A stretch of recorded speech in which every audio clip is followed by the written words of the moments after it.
Annyeonghaseyo, Maildel. Hi, everybody. It's June once again, but this time I'm joined by our K-paparazzi crew, Dana. Say hi. Say hi to everybody, Dana. 안녕하세요. Glad to be back here. I know. Thank you so much for being here. And you know what? This is such a special day because we have another special person joining us today. In fact, if you look at her Instagram account, Dana, it says TEDx speaker, clinician, speaker, and coach. Plus, she's a K-drama and mental health expert. In fact, we're going to talk about this project that she has a little later on. But first, let's say hello to Noona's Noochie. Okay, that of course is Jeanie Y. Chang, also known as Noona's Hi. Noochie. Hi, Miss Jeanie. I'm so glad to be here. So I guess Korean 안녕하세요. 반갑습니다. Nice to meet you. I'm glad to be here. How are you, Miss Jeanie? How is Korea? It's good. It's a little rainy today, dialing in. So you kind of feel like the gloominess, but I feel now sunshiny with you guys. Oh, thank you so much. I actually met Miss Jeanie a few days ago when she came to Cebu, Tina, to launch her book. But before that, tell everybody about what it is you do and Yeah. how they can reach you as well. No, thank you. Yes, we did get to meet. It was super cool. Thank you for coming to that event. I was in Manila and Cebu for the book launch, and I just wanted to start off by saying that I absolutely adore Filipino fans. I mean, wow, the K culture love, K-pop, specifically BTS, because that was in the realm I'm in. We'll talk about that. And then K-dramas. The reason I'm starting with that is because it was so good for my mental health to be around that community. So what I do is not easy. I am a licensed mental health professional.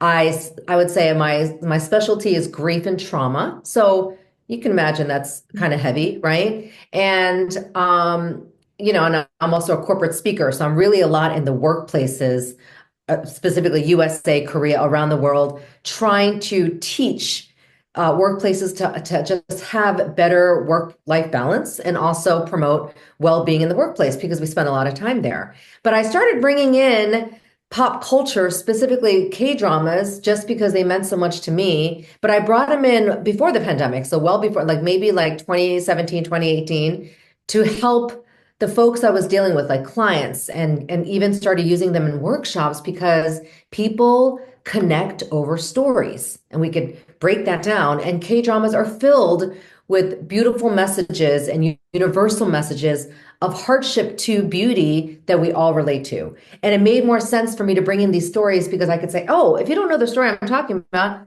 just watch this K-drama, Or, oh, if you don't know the song I'm talking about, just listen to the song. So it made it much more relatable because let's face it, especially if I'm talking to an Asian audience, mental health is still stigmatized. It's gotten so much better than when I was growing up, but there's so much more to go. And so it makes it much more fun and easy for me to be like, hey, there's a story out there about depression that I'd love for you to look at because I'm talking about tough topics. So I left the Philippines on such a high and made a mental note, I am coming back. And it wasn't, and I go, I'm not even coming back if I want to talk about anything. I just want to be with the fans and friends that I've made because that community, the whole belongingness, which is on the title of my book, the subtitle of these lessons on belongingness and healing and mental health, they are very, very, very important. That's why the BTS Army is just so powerful community. Then we have the K-drama fans, so powerful because there is belongingness. You have this joy in sharing your experiences of your own well-being, but also things you've been through that are tough, and then things that are awesome that you are happy about. That is a lot of my work. And so that's why I'm here today speaking to you, and I'm so excited. I'm just a little curious, Miss Jeanie. How does after I think some of the people you talk to might not have heard of a K-drama. How do they get over the subtitles, the fact that they have to read Oh, subtitles? yeah, and that's so great that you asked that because even though I may be surrounded by fans, I would say 50% of the time I'm not. Hello, I'm still in a corporate setting. I'm a workplace Mhm. speaker, educator. There are people who stare at me blankly going, K-drama? You know what I mean? Or BTS, I think I've heard of them, and that's fine. I don't go, what?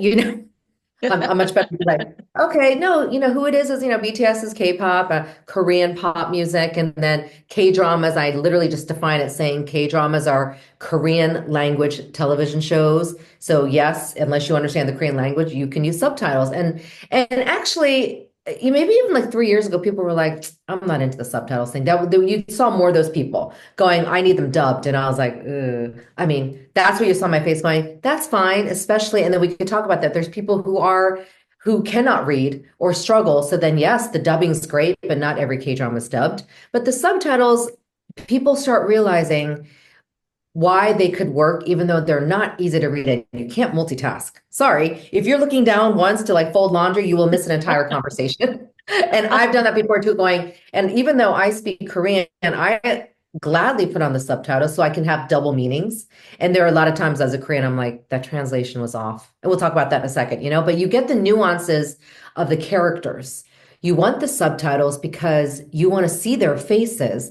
And then obviously the subtitles are pretty accurate. Some can be a little bit off, but generally you don't want to miss the meaning of what the characters are really going through, which you really get when they're speaking the original language. And so I am finding more and more people opening to that because they were like, you know what? Yeah, I was watching it dub, but then I realized, it doesn't really quite, they started realizing on their own. I'm not out there to convince people. And actually, that's my main point. I am not here to convince anybody that they need to watch K-dramas for their mental health. This is just a tool that I use that I have found very beneficial for me, my clients, people that fans around the world that are saying, I think you're onto something because the community is what I like crave. And then they kind of get into the community of K-pop and K-culture and K-beauty and K-dramas and other stuff because they're craving this shared joy.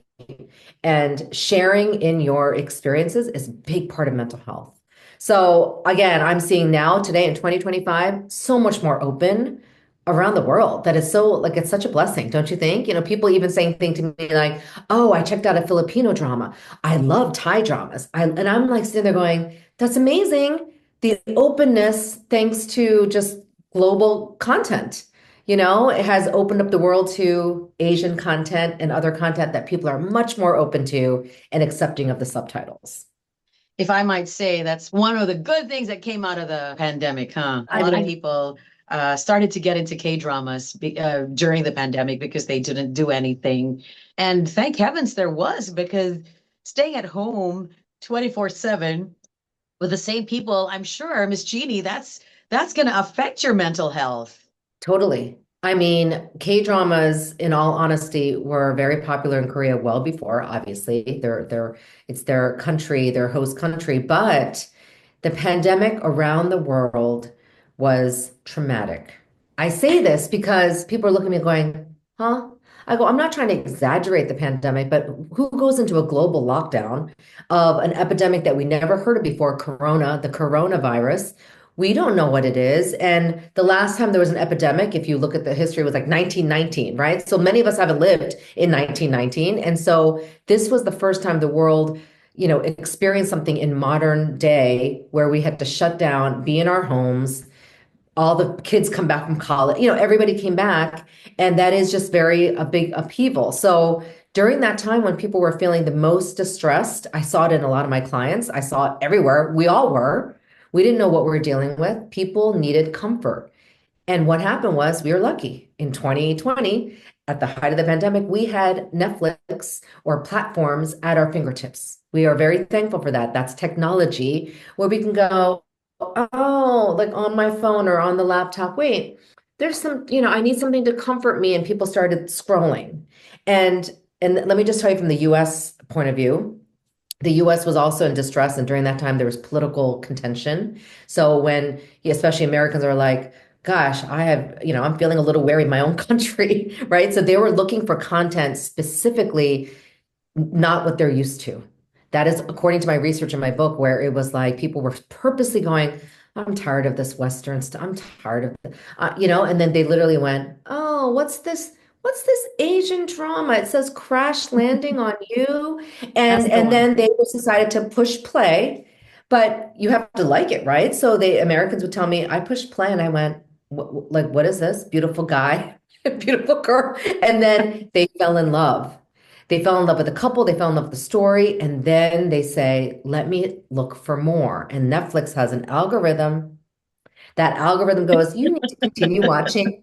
And I joke about it, going, guys, it's great. They'll tell you, you need to watch this drama. And then people told me they went down that beautiful rabbit hole of like, what else is there? Because K-dramas at the time fit their need of like comfort, peace, escape into a world that wasn't theirs.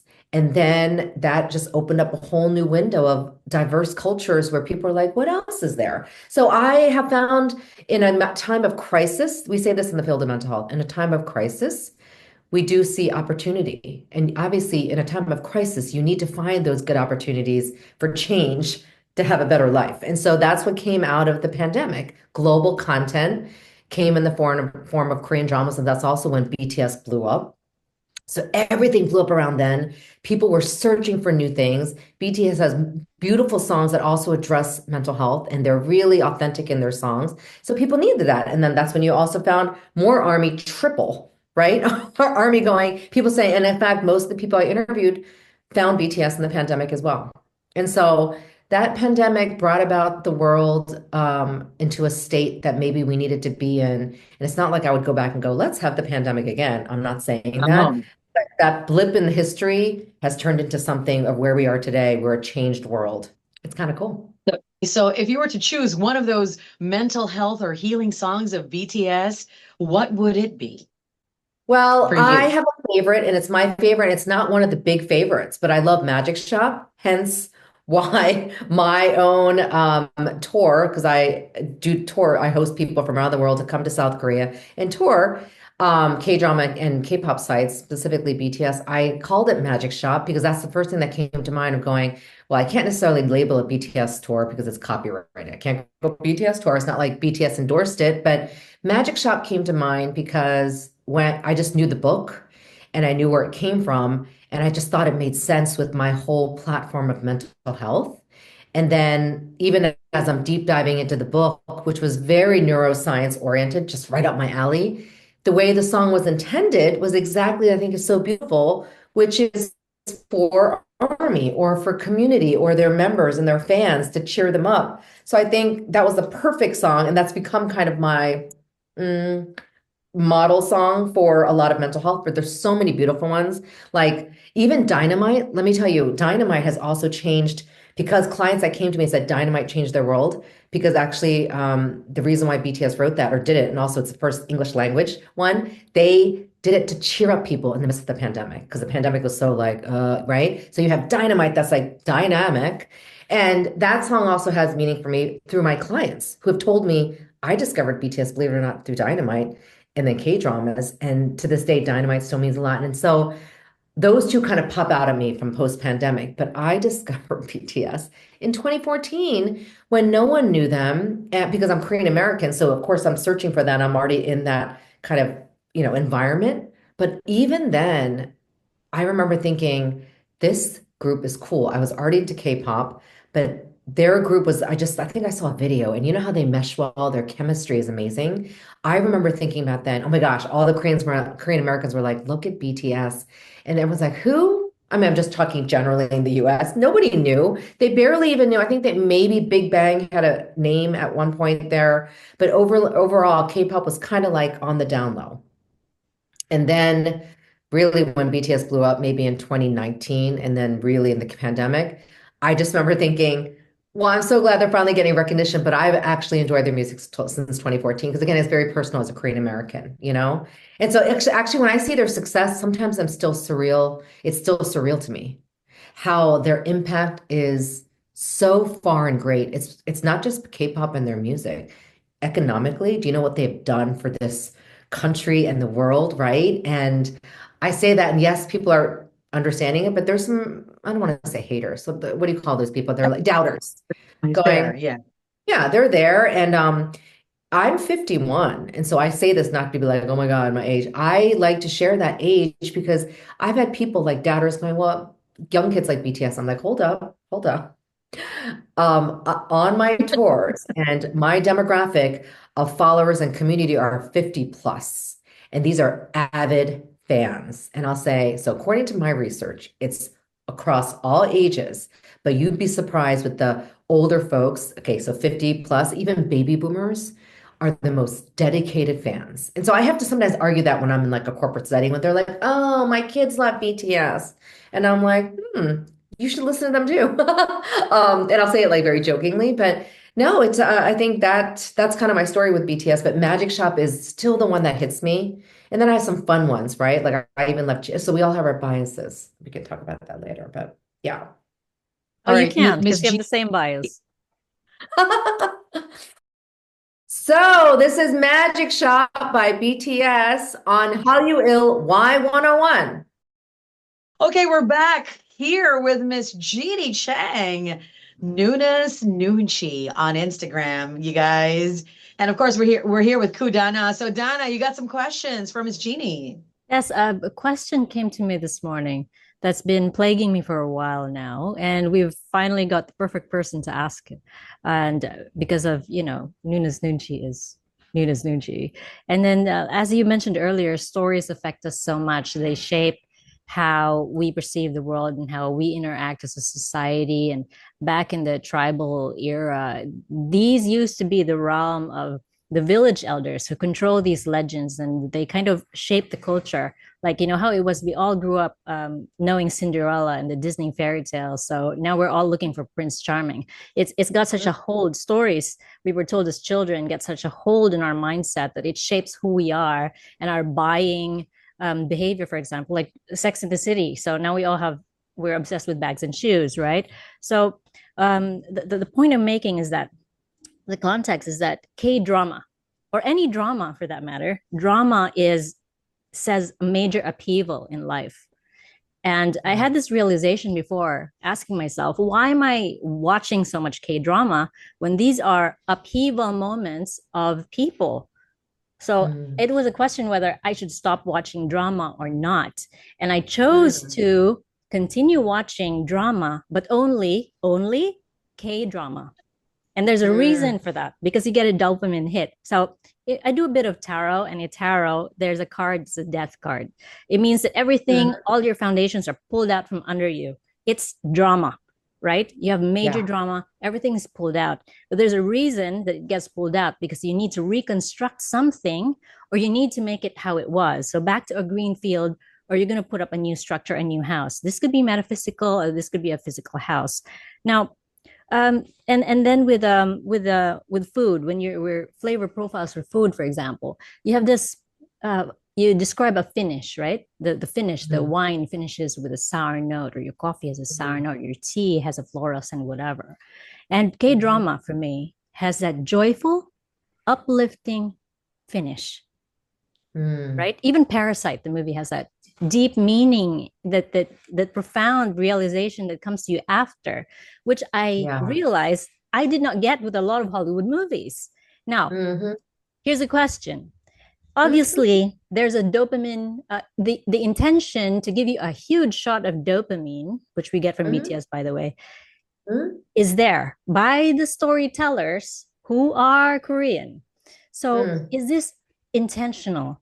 And is it because of the Korean culture, the country and people per se, that they came up with this mindset that when they tell stories, it has this something. Sure. No, first of all, I love everything you were saying and just your insight into that. Dopamine being one of the happy hormones, but so are endorphins, oxytocin, serotonin. I bring those up because we're all experiencing that when we're watching. And I'll See, bring she's that a because I perfect like person nerding to out. ask. Yeah. Yeah, I like nerding Yes. out. So we'll talk about that in a second. But no, so what I know of the industry and also the writers, 90%, even 95% are women.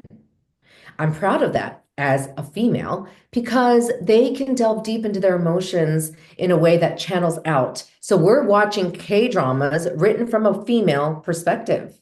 And Hollywood is still quite on the male perspective, the male look. So that's the difference. You'll see in K-dramas empowered CEOs, female and entrepreneurs and moms who are, there's a reason why we're seeing those portrayals.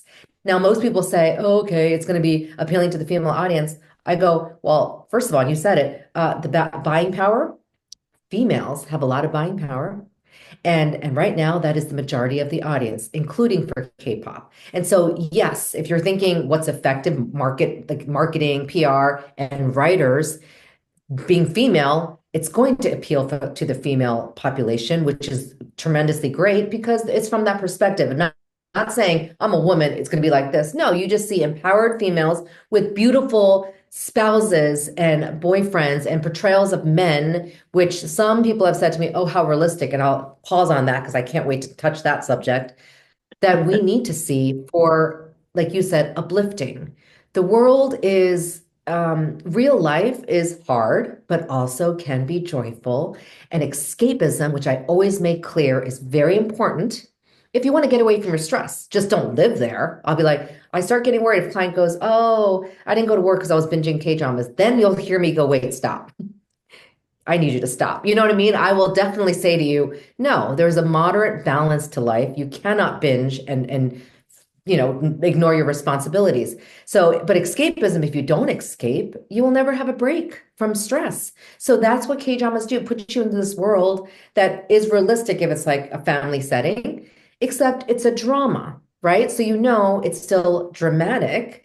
And part of what we love about K-dramas is it's a little bit over exaggerated, right? The CEO driving with the Maserati, picking you up. That's not necessarily in everyday life, but what's everyday life is a really good guy and who cares about a woman who shows vulnerability. That's real life, just maybe not the Maserati and like giving you like 10 credit cards and you know what I'm saying? So that I have a saying, and I share this at my book talks.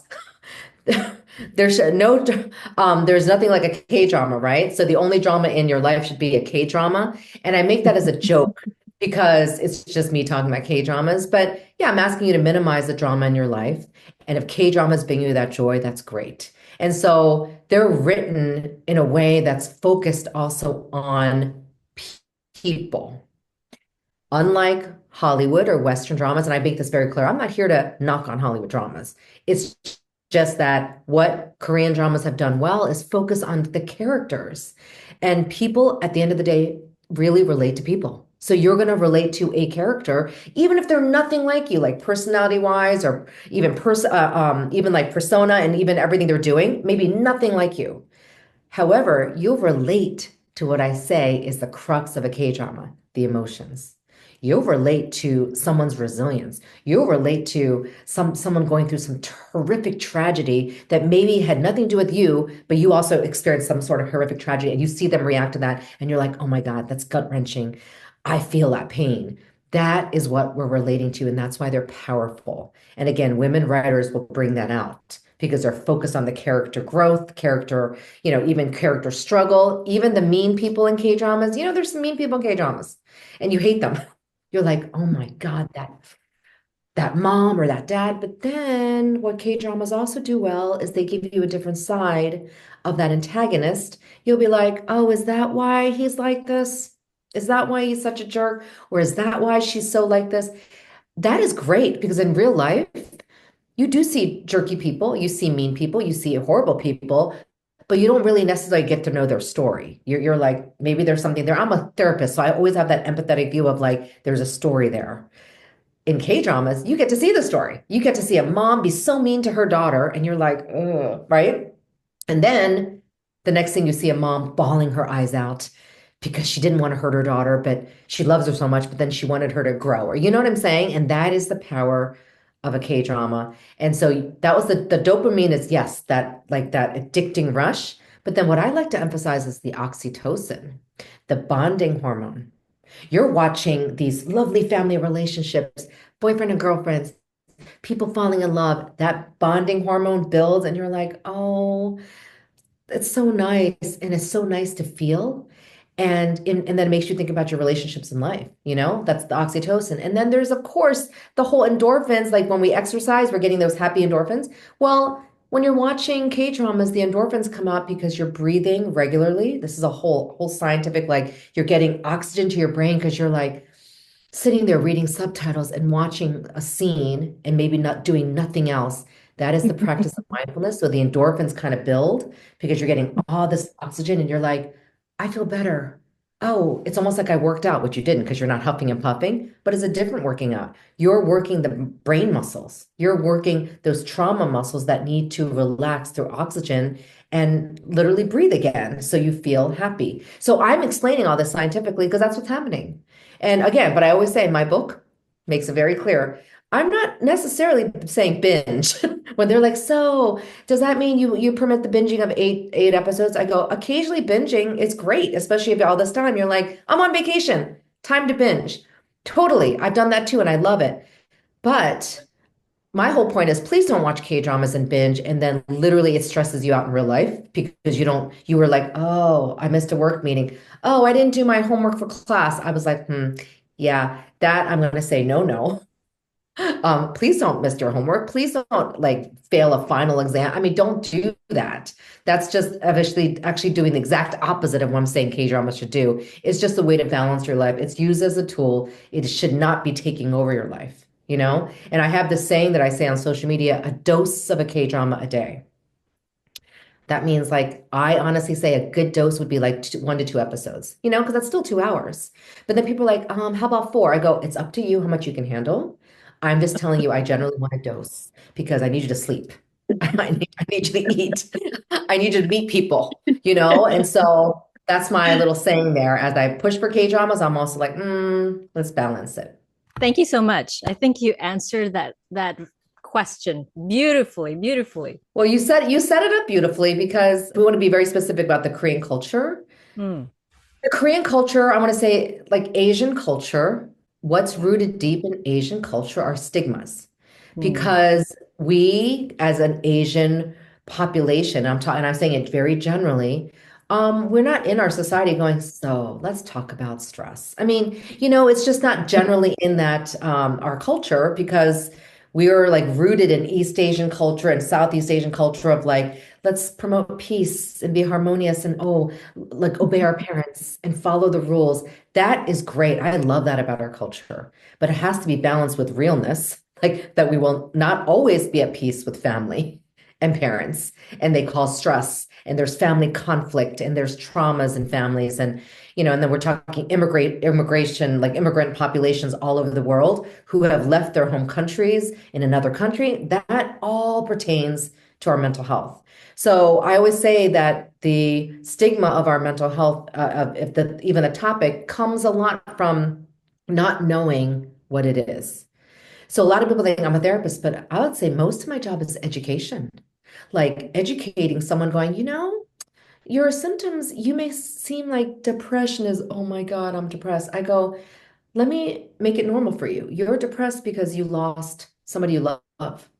And then now you're missing them and you're just not knowing how to go back to life. I think anybody in your situation would feel depressed. So that is a lot of that educating I do and normalizing and even telling you about symptoms so you feel like you're not alone and something's not wrong with you. But our culture will sometimes say, oh, you feel that? Uh-oh, And that is my whole job of going, well, we're human, so we should feel. And number two, if we don't feel the negative emotions, then I will tell you now, and if you don't know how to express things that are really hard for you, you're going to be holding it all in, that it becomes a sickness.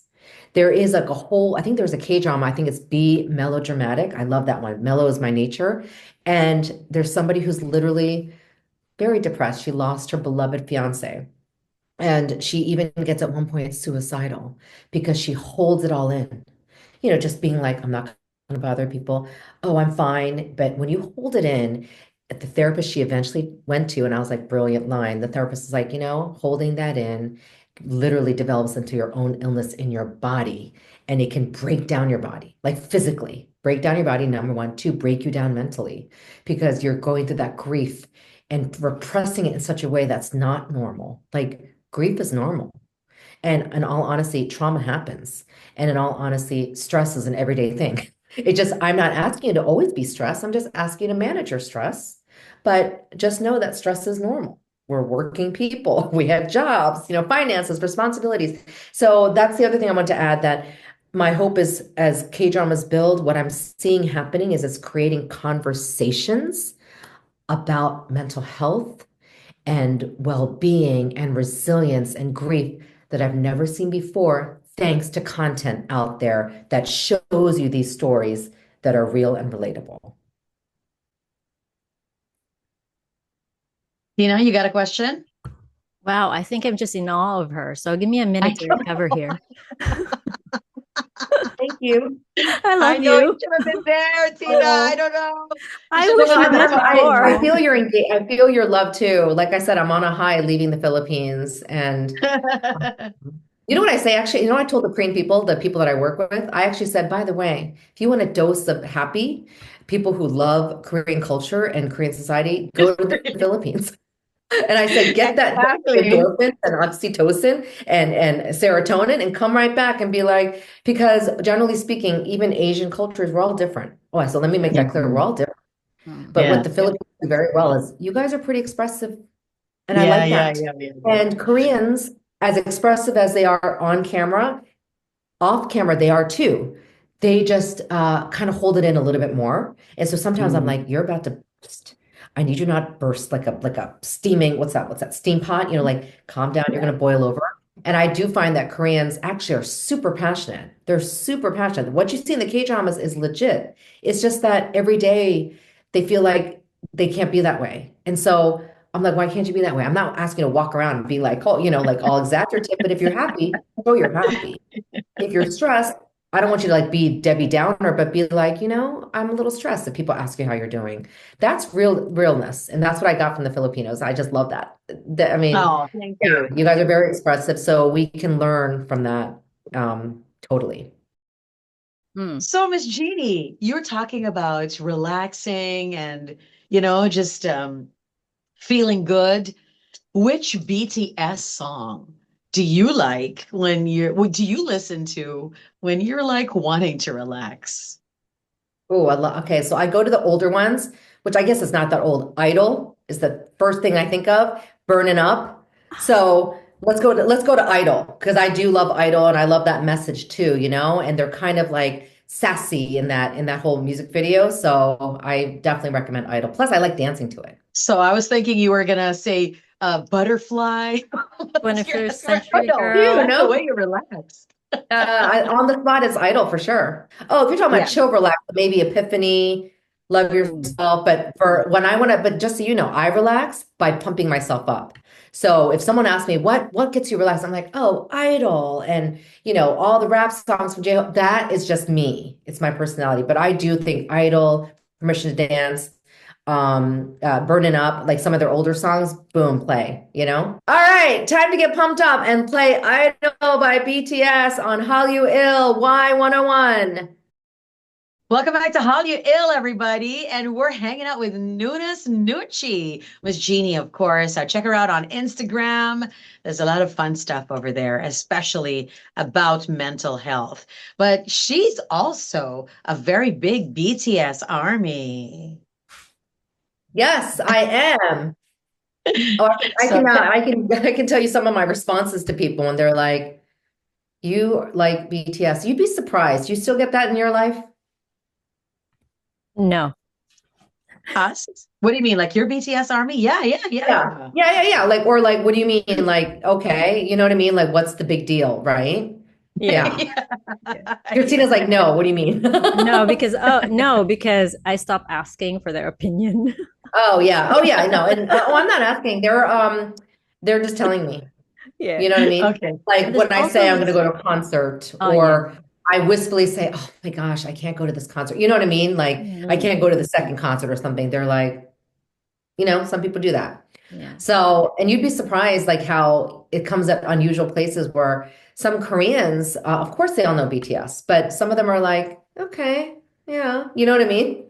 Yeah, It's yeah, like, yeah, yeah, The yeah. judgy. um, The judgy thing. yeah. Yeah. But then, so I do want to talk about this. I have these moments with people. That's the best thing about my job when I Mm. hear people's stories and people will say things, I used to make fun of those people who were so into K-pop. I was like, okay, it's just music. But then someone told me literally that they said that BTS saved their life. But then I just looked at them and said, I want to say I hear that more often than not. And they're like, really? I go, yeah. I go, once you realize their music or even one song touches you and you kind of go down like, let me figure out who these members are. Who are they? What's this group about? You will start discovering a whole community out there that got literally saved from one song, and they're in their depths of it. I say depths of despair, lowest moments. Nothing surprises me anymore about stories, from K-dramas and K-pop, and not just BTS, other members of other K-pop groups where people are like, I heard the song and I was like, I just stopped in my tracks and it stopped me from hurting myself. And BTS especially though has done a really good job of connecting with their army. They have done a really good job of connecting to their community. I want to say, without saying that other members don't do that, they go next level. They're like next level. This is our army, our community. This is for you. And I also think what comes across to them, and okay, we're going to talk about RM's latest song, is I think they seek their own solace and processing their own life. That word process, by the way, is a very big deal in therapy and in music and in any arts where you're processing your feelings by painting or writing lyrics or writing the music and singing and for therapy. So there's a lot of that parallel in music, which is why there's even music therapy. Like, I say to people, do you know there's a such thing as music therapy? So when I share this, they're like, you know what? Especially to Army, they're like, yeah, because like I said, if I didn't hear this song and whatever song there's many. I don't think anybody repeatedly says one song to me, to be honest with you. It could be recently I heard Love Yourself. So I'll just bring that up. I think I heard that. And I was going through what I thought was a normal time of my life, meaning maybe normal upheaval according to this person. But then he broke down and said, actually, I realized I've been holding back a lot. And I heard that song and I went, I'm not loving myself, And so things like that, it's that I get to have. I tell people I can't always share their story because they're confidential and clients, but I love that I can hear this. So I feel like I'm in the best position where I'm like, I wish you could meet this person and this person around the world and this, you know what I mean? I wish you could know that there are thousands and hundreds and thousands of stories, including amongst the members themselves. Don't forget, these songs are authentically sung because it's coming from their own journeys, and the most recent one that I think people struggle with is RM and Tableau's very raw song. And I think you mentioned, Christina, it was a struggle for you. Not everybody is, of course, they love the song because it's RM, but they're Yeah. struggling with it because it's really raw about what RM might be saying about Yeah. his own life. Yeah. And I guess I've just heard it a couple times and I was like, oh, but it's very poignant because he says one thing, if I remember, that I really like was not to stop the whole thing's called Stop the Rain. So not necessarily stop the pain. I agree and disagree. So there is a way to stop the pain, meaning you're managing it. So that's a way of stopping it, meaning managing it like doing something that makes you happy or pivoting in your life or confronting something in your life that's unhealthy, whether it's a person or behavior. But I also like what he says at the same breath of like working through it. It's both. There is no, in mental health, treating something like depression and giving you examples, depression, anxiety, to the more severe illnesses like bipolar, all of that, there is no there is no either or. It's an and, both, and I tell people that and people struggle with that. They're like, huh? Like you're saying I could feel the pain, I should feel the pain, but I can also manage the pain or like go navigate my way through it. I go, exactly. There is, I mean, what RM is kind of talking about is also his own leadership journey. He's leader. He's like the leader. I relate because I feel like that's kind of my personality, and he's my original bias. Now I like RM stays steady, and then Okay. when I saw J-Hope, love J-Hope. When I see Chung, go love J-Hope. You know what I mean. But RM is my original, and so he's one of those people that someday I hope we sit over a coffee, and I'm like this. Me too, me too. Can I join? Yeah, I'll be like right this. behind And you. I'll be very I'd quiet, I be like, promise. oh, and I would ask him therapeutic questions, but also tough questions. and then be nosy, like, okay, so who did this to you? Just kidding. I'm just kidding. I'd be like, well, who hurt you? No, but what he says though is stopping the rain. You can stop the rain, but it's not literally literal. You can stop it going, I'm done with this. This is toxic. This is just an example, right? This is toxic in my life. Forget that and manage the way through it, but it's not one and done. And so my thing is, if we think that way, going, oh, so after I stop this depression, I'm good. I don't want you to think that way. I would like to reframe that going, as soon as you manage your depression symptoms to the level where you forget that you're struggling with depression, because people can live with depression for the rest of their life, but they Mhm. can manage it so well that people won't know that they have a Mhm. chronic depression, which exists. And so that's what I'm saying to people, going, there's no black and white in mental health, but we want to think there is, because we're like, Mhm. yeah, that'd be great if I could stop my stress. So I reword it going, oh, you mean not stop stress, manage stress. And actually to the point that you go, Jeannie, I just went through this and didn't feel that stressed out because I was, going through it. I go, exactly. That's my point. Like, just know that it's there, and stress is there. I always think that way. I go, oh, stress is in my life. But if I thought that way and literally, what's the word? Focused on that stress, what you focus on magnifies. So if you Mhm. focus on the problems of your life, it will magnify, and that defines you every day. But if you focus on the fact that you got through something that was so hard, wow, I did get, because I always point that out, I go, you just got through that. They're like, you're right. Oh my goodness, I did just get through that. I go, right.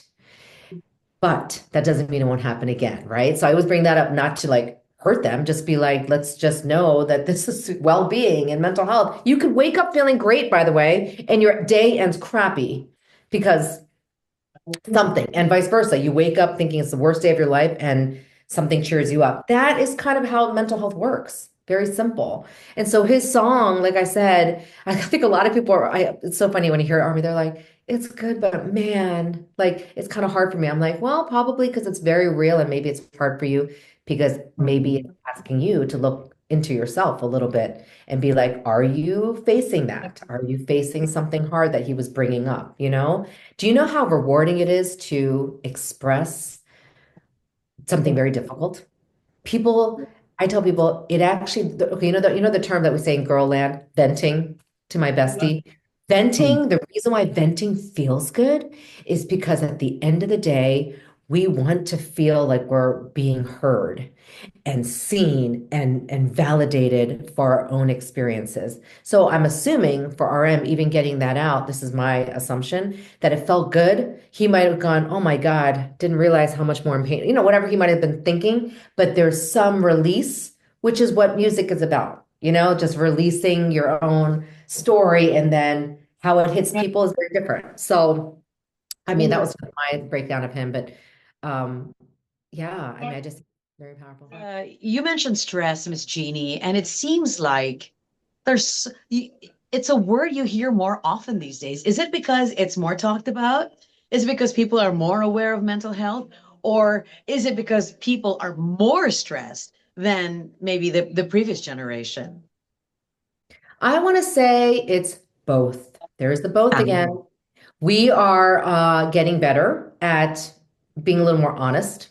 So if things are stressful, we'll say it. So that's part of it. And it's also we're in an age of digital media and social media where people openly talk about hard things. So it makes it easier for us to say, I'm stressed out too. Or mm, wow, I feel traumatized. So that's that.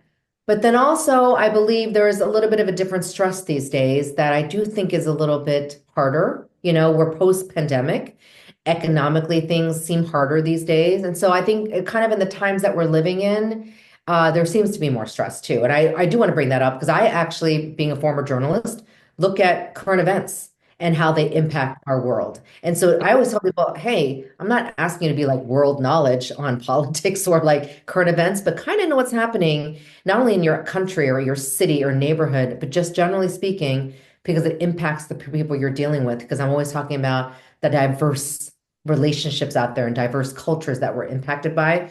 This world has become very global digitally. So now we can connect like we're connecting now across countries, and even different time zones. Even though technically we're in the same time zone, I could have been dialing from the US and we still connect. So there is a lot more of that conversation happening digitally that stress comes up more because you're just having more conversations in general with thanks to media, technology, Zoom, and what, 5 years ago? Wait, 25 years ago, Zoom was used, but only for meetings.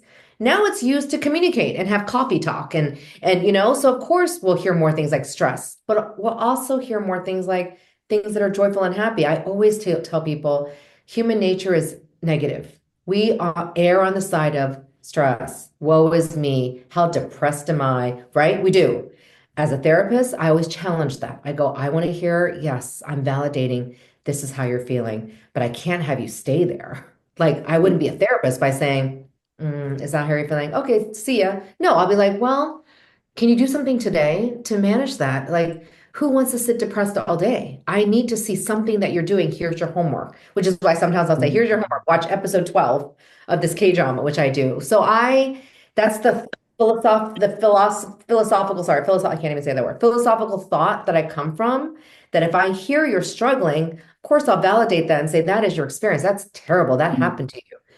But what can we do to at least help you get through to tomorrow? Or when you have this big event that's family and you might need to confront a parent, let me help you get there if you need to make this family, connection or confrontation. So that is just how I live my life for my clients, to be proactive in mental health. Proactive, not reactive. We live reactively going, oh, my life is over. Let me react and do something. I would like you to be proactive. I would like you to think every day, like we're so good about physical hygiene. I don't know about you. We take showers, brush our teeth, fix our makeup. But I also want you to go, just as you're brushing your teeth, fix your makeup, you're going to work on your mental health going, today, my mental health hygiene is I will log off from work at 5 p.m. I mean, just example. Just, you know what? I'll watch two K-drama episodes today. Or you know what? I'm not going to call this family member back. I need a break. That's mental health hygiene. Yeah, I say I'm a family therapist, so I know families can be plaguing, right? Especially in our Asian culture. So that is what I mean. Maintain that hygiene for your mind every day. So let's choose another BTS song that's probably appropriate, or any song that you feel is important to you, and maybe you can share. I really like Epiphany. Jin sings Epiphany. So I would love to play that because I just feel like I have those in my life and I get those from people too when they go, like I love seeing those moments of, oh my God, Jeanie, I didn't know I was grieving. Or, oh my God, Jeanie, I am really happy or I'm doing well. So Epiphany. So let's listen to Epiphany. And I do love how Jing sings it. And there's something about just when he sings it, I always hear it and brings me to tears. Epiphany on HALLYU IL Y101. Welcome back to HALLYU IL, everybody, with a lovely Miss Jeanie. Of course, she's our genie in the bottle because she's granting us a lot of great things right now. But something really pressing, Donna, you might want to share with Miss Jeanie. No, you do it. It was your question. Oh, I sige, asked sige, sige, mine sige. already. All right, fine, fine, fine. So, Miss Jeannie, we wanted to know, like today, we feel that a lot the also with K-pop is cancel culture, right? Yeah, that is the dark side of K-pop. You see it more in K-pop than K-dramas, actually. So, and even though there's cancer culture amongst Korean actors or something that's legit and that's literally happening in society, that's another subject. But what I say and what I want to kind of get across about the K-pop fandom is number one thing is it's powerful and it's lovely. The belongingness is real. I never had it growing up. I wish I had a fandom or I was part of ARMY or I part of what if we're thinking all different K-pop names, Blinks or Carrots, that there is such beauty in that. And people telling me, like I said, it has helped them survive or even save their life. When it crosses toxicity and harm, which I actually see on a daily basis too, is when there is a fine line of boundaries. And also the artists don't want you to cross those boundaries too. They're not saying it to you going, by the way, but if you love your idol so much, and that's actually, I don't like a word, I actually don't like the word idol. I was going to say that. It is in K-pop world, but I tend to say K-pop artist or K-pop singer because idol sounds like exactly what I think the problem can be. My idol. So look at them. Don't touch them. Don't touch my idol. He should Mhm. not be touched or she should not be touched. That becomes very what's the word? Territorial. And then when you're territorial, it becomes very self-driven. And then you kind of, I always say, the word Delulu, when they go into Delulu land, like Yeah. you can talk about a person or you start talking about a K-pop artist you like, and they're like, that's not what he said. And I'm thinking, oh, I'll actually joke going, oh, you talked to him? And then they're like, no, so I'm like, okay, but obviously I'm in a state where I can be like, well, this is how love BTS. And I don't believe any artist stands for that toxicity where people are giving each other death threats. When I see that, to me, I'm not writing them off as they're not fandom, but I will say, I don't know how much of that are true fans. If you're hating on somebody else, then I want to say we've crossed the line.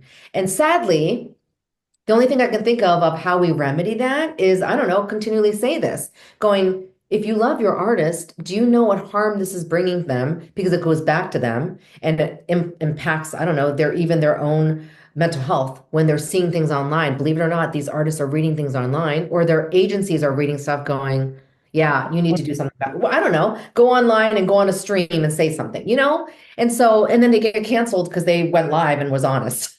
So that cancel culture is very Asian, Korean perfectionism at its top level. There's a reason why we have BTS looking stellar on stage and dancing. There's a reason why these K-pop artists sing beautifully and look perfect. Well, beauty comes at a cost, perfection comes at a cost. What's the cost? At what cost can this happen? This is part of what we're seeing, that cancel culture of like, you messed up.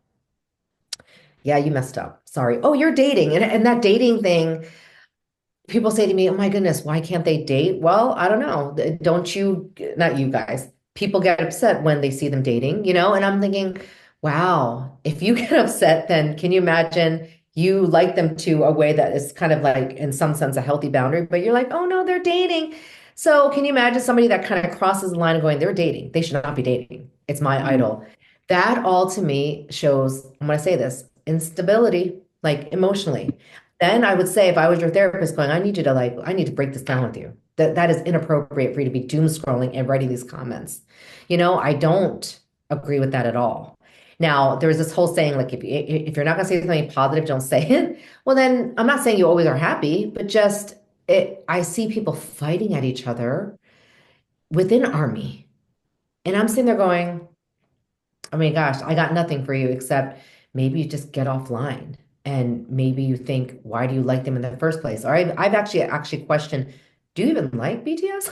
I said that once, even if they're fighting over BTS members, because I'm like, do you even like them? Because at this point, it's become hate. I don't care how Mhm. much if you're like going, but V this and JK that. I don't care. I don't care if you're fighting at each other. That to me is hate driven. So I don't know how much of that is love driven that you love these members. So Mhm. that needs to be like again, this does not come from agencies.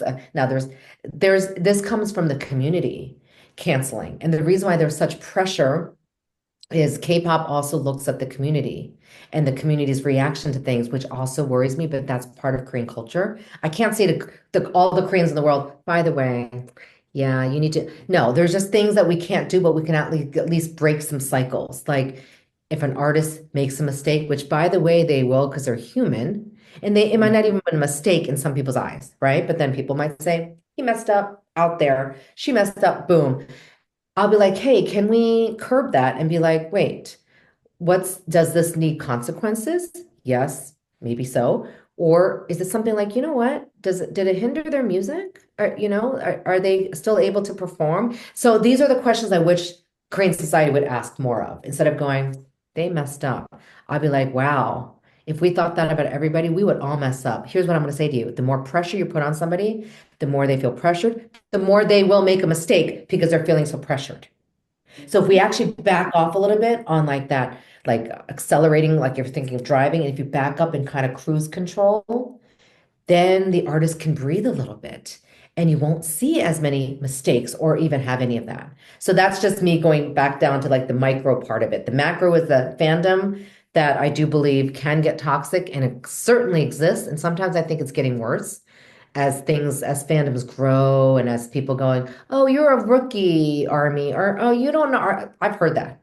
I'm like, did you just say you're a rookie army? Like maybe they just discovered them, but wow, like how could you judge somebody just because, you know? So I will say my best without being like falling into that criticism because I don't want to play into that, but I will be honest saying they love them just the same in their own way. We just show it differently because we're all different.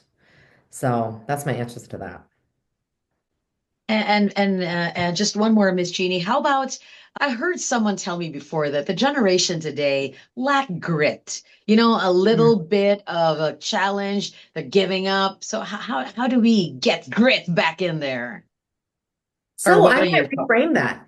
People might think the Gen Zs or the younger folks lack grit because they express things in a way that people are like, okay, are you complaining?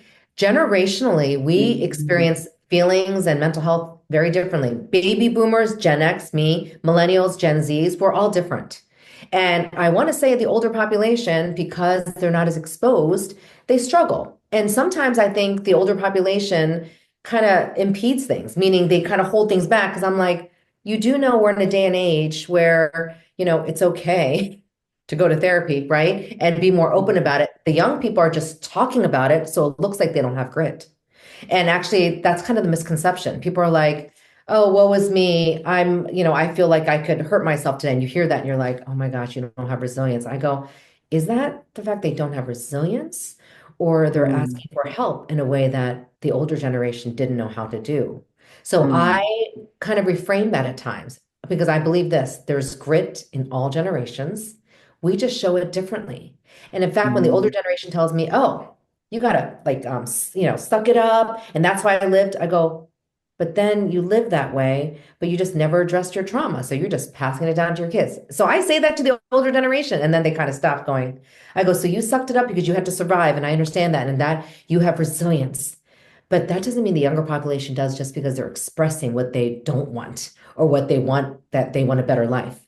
That just shows that this is the generation that speaks up. And so it's just very different. And so, how to build grit across all generations is to learn to express authentically with boundaries. You don't tell off anybody. You don't go around going, oh, I'm sad, I'm stressed, just to be open and authentic and be real, but also have the boundaries of like, if you need to hold back, that's fine. There is that, let me go back to that and again, either and or both, not either or, either an and, both an and. You can do both. You can struggle every day with work, but then you also love your work. mm. I go, that is life. So as a younger person, you could be like, you know what? No, I want to be a CEO, but man, this is hard. Like, what's wrong with saying that? So when I hear people saying that, I'm like, oh yeah, like, oh, so you want to be a CEO, so you have high aspirations. They go, yeah, but this stress is too much. I don't agree with this environment. And so that's how they say things now. They're like, I don't agree with this, Burn. I don't agree with this. I'm not gonna, I have my, in some sense, the younger folks, I love their boundaries. Do you know that I have some people working for me? They're like, yeah, so Jeannie, yeah, so don't text me on the weekends. I'm like, as their boss, I'm like, did you say don't text me on the weekends? I'm like, huh. But then I went, I'll go, let me think about that. That's some good stuff. No, I actually have to think, I have to kind of put myself in perspective going, okay, let me get myself out of the mom mode, boss mode.